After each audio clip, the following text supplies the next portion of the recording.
오늘 있었던 정치권 뒷이야기 들어보는 정치 톡톡 시간입니다. 정치부 원주희 기자와 함께하겠습니다. 어서 오십시오.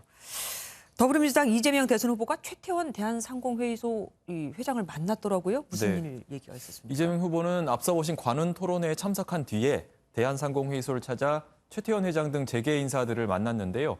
이 후보는 경선 때는 일정 때문에 못 왔었다라면서 노동계만 갔다는 오해를 받을까 봐 일부러 먼저 왔다라고 강조했습니다. 제가 노동존중사회 얘기를 자주 했더니 그거 혹시 반기업적 정치 아니냐 이런 얘기들을 가끔씩 들어요. SK는 경기도에서도 사업을 해보셨지만 저희가 매우 친기업적으로 절차도 생략하고 평소에 굉장히 노동자 편을 주장하던 이 후보이기 때문에 상공회의소에서도 우려가 좀 많았을 것 같긴 해요. 무슨 대화가 오갔습니까? 네, 미래 성장 동력과 더불어서 규제 완화 이야기가 주로 나왔었는데요. 최 회장은 규제를 하더라도 성장 쪽에 힘을 좀 실어달라 이렇게 요구를 했고요. 이 후보는 적극적인 규제 완화를 시사했습니다. 규제를 하지 말아달라 이런 말씀을 드리는 게 아니라 성장을 좀 더 유도할 수 있는 방향으로 이 규제 시스템과 얘기가 좀 더 바뀌어주면은 명확하게 위험해서는 안 될 부분들을 지정하는 외에 그 외에는 자유롭게 할 수 있고 필요하면 사후 규제를 하는 방식으로 이렇게.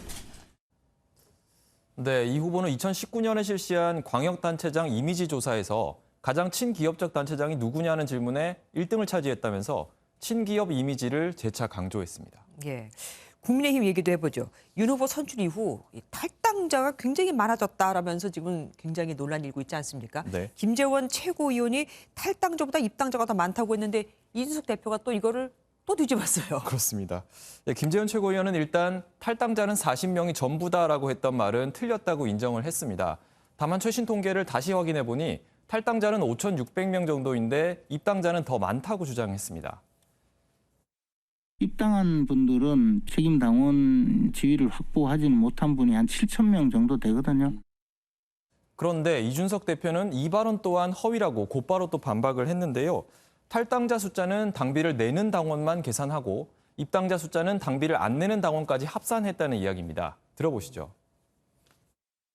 탈당자 통계를 내는 거는 선거인단 기준이고요. 선거인단이라고 하면은 그냥 편하게 얘기해서 당비를 내는 당원이라고 생각하시면 됩니다. 그리고 이제 선거인단이 아닌 일반 당원의 수를 합쳐가지고 더 많다라고 주장하는 것이고요.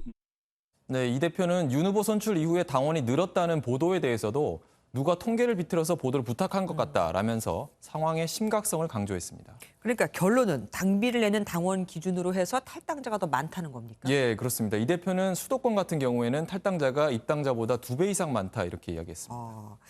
이재명 민주당 대선 후보는 공식 일정을 이제 재개했습니다. 그런데 어제 밤새 간호를 해서 그런지 오늘 노타이 차림으로 나왔다면서요? 예, 이 후보는 오늘 오전 8시에 한 언론사에서 개최한 포럼에 참석을 했는데요. 지금 아마 화면으로는 정돈된 모습이 나오고 있겠지만 밤새 부인을 간호하고 노타이에 산발한 채로 호텔에 와서 옷을 갈아입었다라고 합니다. 수행실장인 한준호 의원은 사모님 괜찮으십니까라고 이 후보한테 물었더니 이 후보가 영화에서만 봤지 사람이 그렇게 혼절하는 모습은 처음 봤다. 이렇게 답했다고 SNS에 쓰기도 했습니다.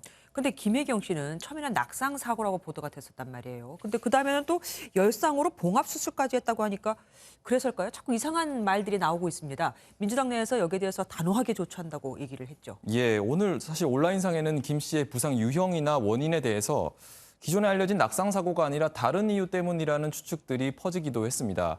이 후보의 사생활과 관련된 진위가 확인되지 않은 그런 소문들인데요. 민주당은 김혜경 여사와 관련한 허위 사실과 가짜 뉴스에 대해 법적 조치를 비롯해 강력히 대응하겠다라는 입장을 밝혔습니다. 참 그리고 문재인 대통령이 이철희 정무수석을 통해서 윤석열 후보에게 축하난을 전달하려고 했는데 이건 어떻게 전달이 됐습니까? 네, 윤석열 후보가 선출된 게 지난 5일이니까 벌써 닷새째 전달이 되지 않고 있습니다. 아직도요? 윤 후보는 오늘은 광주에 내려가 있고 내일은 봉하마을을 방문할 예정이니까 내일까지도 이 수석을 만나기는 어려워 보이고요. 청와대 관계자는 너무 늦으면 축하의 의미가 퇴색되니까 이번 주는 넘기지 않을 것이라고 했었는데 가능할지는 지켜봐야 될 것 같습니다. 경쟁은 경쟁이고 축하는 또 축하니까요. 지금까지 정치부 원중희 기자와 함께했습니다.